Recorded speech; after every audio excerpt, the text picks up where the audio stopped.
Good morning. We are here today to present to you our proposal for incorporating a sexual harassment policy and procedure into our organization in order to ensure that we remain in compliance with all relevant laws and regulations. We are going to walk you through the development of the policy, procedure, and the training program, as well as the process for monitoring the effectiveness of the overall program. First, we're going to talk about the statute itself. Title VII of the 1964 Civil Rights Act states that it shall be unlawful for an employer to discriminate against any individual with respect to her compensation, terms, conditions, or privileges of employment because of such individual's sex, or to limit, segregate, or classify their employees or applicants in any way which would deprive any individual of employment opportunities because of such individual's sex. Sexual harassment is one form of sexual discrimination covered under Title VII. Sexual harassment includes unwelcome sexual advances, requests for sexual favors, and other verbal or physical conduct of a sexual nature when such conduct explicitly or implicitly affects a person's employment, unreasonably interferes with their work performance, or creates an intimidating, hostile, or offensive work environment. To constitute sexual harassment, the actions do not necessarily have to be sexual in nature. Harassment can include more generally offensive remarks about a person's sex. For example, it is illegal to harass a woman by making offensive comments about women in general. Now, Title VII is written broadly enough to encompass harassment by a person of either gender against another of either gender. It is not written that only men can be harassers and women the victims. Same-sex harassment is just as illegal as harassment from someone of the opposite gender to the victim. Additionally, the harasser does not necessarily have to be in a position of power over the victim. While a client or customer cannot directly affect a victim's employment status, they are just as capable of creating a hostile work environment as a supervisor or coworker. Vertical Coffee is committed to creating a positive work environment by ensuring that everyone is treated with dignity and respect.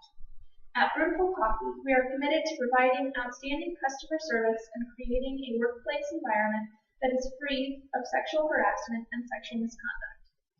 Title VII of the Civil Rights Act of 1964 prohibits discrimination based on sex in the workplace, and it is our goal to prevent instances of sexual discrimination and misconduct from happening and to adequately address such instances when they occur.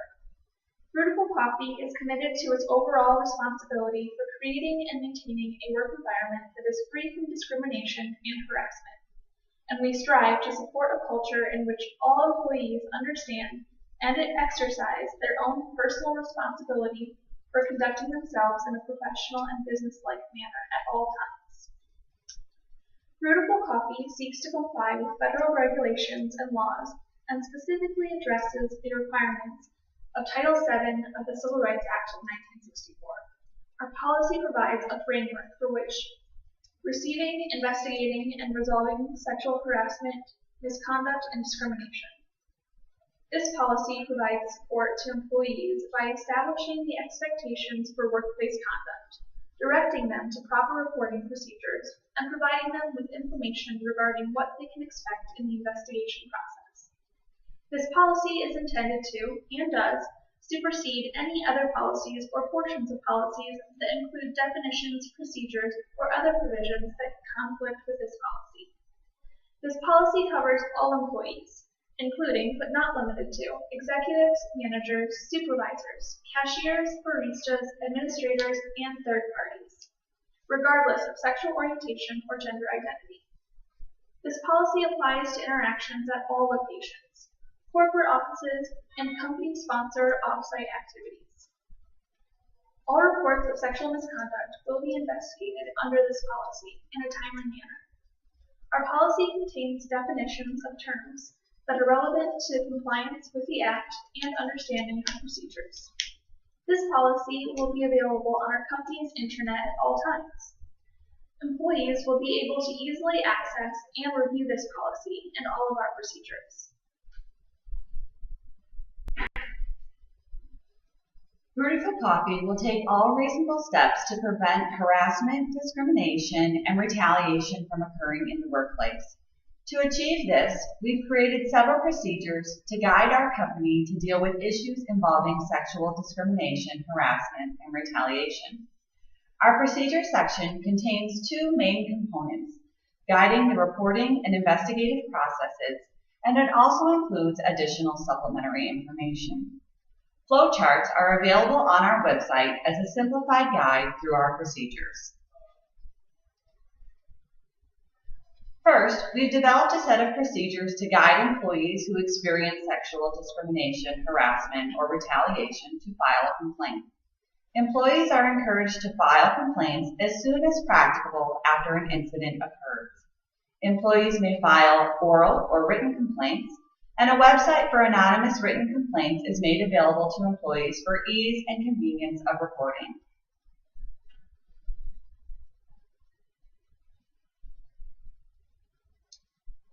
Here, you can see that our form is available online, and you can see how simple it is to file a complaint. Employees are directed to include several key elements in a complaint: details of the incident, names of individuals involved, and names of any witnesses or other persons with knowledge of the incident. These details allow for thorough investigation and proper resolution of a complaint, but failure to include one or more of the above details in the complaint will not prevent investigation from occurring. Second, we've developed a set of procedures to guide management and compliance officers through the investigative process. Every manager who learns of an employee's concern about harassment, discrimination, or retaliation, whether by written or oral complaint or by observation, must immediately report the issues raised to his or her own manager and or to the Beautiful Coffee Ethics and Compliance Office.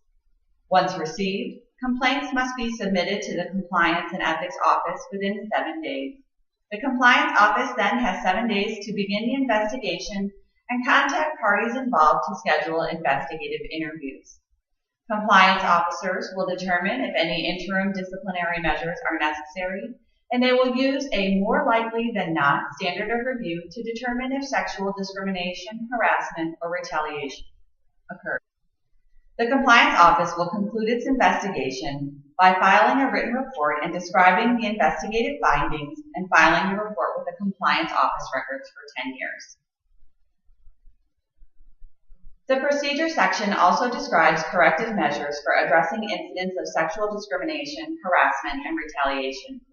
Depending on the severity of the incident, employees will be subject to written disciplinary action or termination. Non-employees who engage in unlawful sexual discrimination or harassment may be permanently banned from the premises. Various other concerns are also addressed in the procedure section. There, we outline the confidentiality goals and requirements of the process. We also describe a duty of good faith reporting. The procedure section explains how to proceed when conflicts of interest have been identified among parties involved in the investigation. There, we also give notice that acts of sexual discrimination, harassment, or retaliation could lead to personal liability for harms committed. Last, the procedure section describes the process for the prevention and awareness education procedures for the program. At Beautiful Coffee, we are dedicated to providing an education program that will assist in identifying and recording improper conduct. It is important that all employees, from the CEO to the custodial worker, be made aware of the nature of sexual harassment and penalties if the policy is violated. The main purpose of our training program is to prevent sexual harassment from occurring. In addition, we want to increase awareness of sexual harassment, provide employees with resources to file complaints, and address any issues they may have. This will help to increase productivity and contain costs. Specifically, we want employees to be able to identify sexual harassment and discrimination when it occurs, know how to file a complaint, know what to expect during an investigation, and we want managers and administrators to know how to manage sexual harassment complaints. This general training will be provided to everyone initially during their onboarding process and during the 2-year follow-up trainings. A specific training targeted towards management will be provided to managers upon promotion and during the 2-year intervals. Either training can be repeated more often if necessary or to address any concerns. Most of our training process will be face-to-face through employee orientation. This will occur at the beautiful coffee location or headquarters. We will also offer online and learning webinars that can be completed in the stores or at home for the intermittent training that will occur every 2 years. We feel that the combination of the two delivery methods will provide the most significant impact for our education program. It is also important that we receive feedback from our employees. To allow for feedback, we will distribute surveys after all training. We will also monitor complaints and disciplinary actions to make sure that we can address any issues that may arise or that may violate our policy or procedures. We will keep data at the number of instances in order to measure the effectiveness of our training. At employee evaluation time, we think this is a good time to once again discuss our policies and procedures to make sure that all employees are dedicated to preventing and identifying improper conduct. We here recognize the importance of continuous monitoring and evaluation of our sexual harassment policy and procedures and have developed a plan to ensure that we are making the necessary changes and improvements to our program. We want to demonstrate to our employees that we are committed to ensuring the effectiveness of the program and that we take sexual harassment very seriously in order to provide them with a safe and positive work environment. The Compliance Office will be responsible for overseeing the continuous evaluation of the plan. We will have a compliance team that will be comprised of sexual harassment training officers and sexual harassment investigators. Both will report to the compliance manager. The Sexual Harassment Compliance Team will report findings back to the Compliance Officer, and the Chief Compliance Officer will report these findings to the board. The team will be responsible for seeking feedback about the program from our employees and managers in order to identify areas of improvement. This team will also be responsible for promptly reviewing any sexual harassment complaints submitted through the hotline or directly to management. We will incorporate feedback from participants of the program and inspect any complaints submitted to identify areas needing improvement. This will occur as needed and annually at a minimum. We will be sure to collaborate as a team to utilize a risk assessment matrix to ensure that risks are being identified and evaluated. Please follow the link to our website for a more comprehensive view of our policy, procedures, and other resources available. We want to take some time now to show you the resources available on our website. Here, under the Resources tab, you will find a link to our procedure flowcharts as well as a link to our policy and procedure.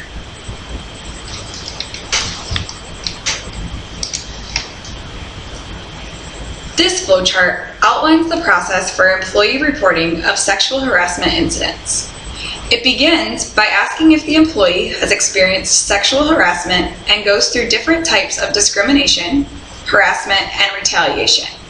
It directs the employees to file a complaint if they have experienced discrimination and directs the employee how to file the complaint. It also tells the employees what to include in their complaint and encourages them to cooperate with investigations.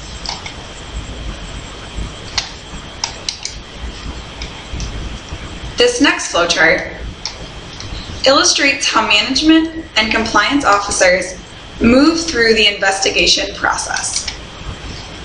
Once complaints are received, they are submitted to the compliance office within 7 days, and an investigation begins within 7 days of receipt. The compliance officer determines if interim disciplinary measures are necessary and whether sexual discrimination and violation of the Title VII of the Civil Rights Act has occurred. The compliance team determines whether disciplinary action is necessary. The compliance officer then completes a written investigative report and files this report in the compliance office for 10 years. Our sexual harassment policy and procedure is available here.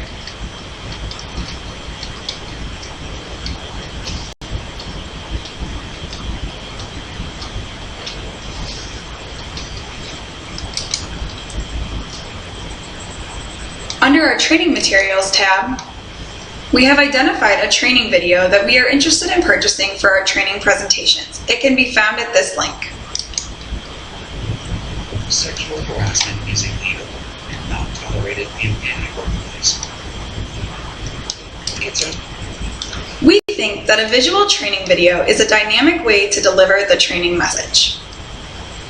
Again, we have an online complaint submission form available here at our website.